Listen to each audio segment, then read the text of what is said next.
ఎలా మనం తెలుసుకునే చదువులు, మన సైన్స్ని, మన కాన్సెప్ట్స్ని మన మ్యాథ్స్తో ఎలా కలుపుకోవాలి, how the concepts and calculation work together. ఎందుకంటే సైన్స్ అండ్ మ్యాథ్స్ పనిచేస్తాయి, కలిసి పనిచేస్తాయి. లేకపోతే ఏమవుతుంది, మీకు ఎంతసేపు కాన్సెప్ట్లో తెలుస్తుంది తప్ప అందులో క్యాలిక్యులేషన్లు ఏం తెలియదు. మరి క్యాలిక్యులేషన్ యాడ్ చేయాలి కదా, మనం ప్రతిదానికి యాడ్ చేయాలి. సపోజ్ బైక్ కొనుక్కున్నాం, లీటర్ పెట్రోల్ పోసాం, 1 లీటరు. లేదా పెట్రోల్ పోసామంటే ఏమర్థం ఉంది, ఎంత పోసామని. కానీ లీటర్ పెట్రోల్ పోసిన తర్వాత అది ఎంత దూరం నడుస్తుంది, అది కూడా లెక్కే కదా. ఇట్లా ప్రతి ఒక్క సైన్స్ కాన్సెప్ట్కి మనం కొన్ని క్యాలిక్యులేషన్ యాడ్ చేయాలి. అర్థమైందా? అప్పుడే నిజమైన మనకి విజ్ఞానం, పరిజ్ఞానం అంతా పెరుగుతుంది.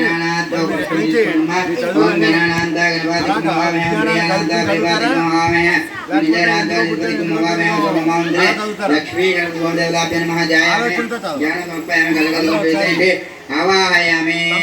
మళ్ళీ ఇంకొక స్పూన్ తీసుకోండి. ఆవాహయామి, ఆవాహనం సమర్పయామి.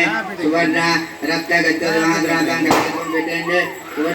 ముతుంబత్మే ప్రత్యుంబత్మే అవత్వం ఓం లక్ష్మీ గణపతి నమః అనుకుంటూ చేయాలి. మనసులో ఏదో ఒక నామం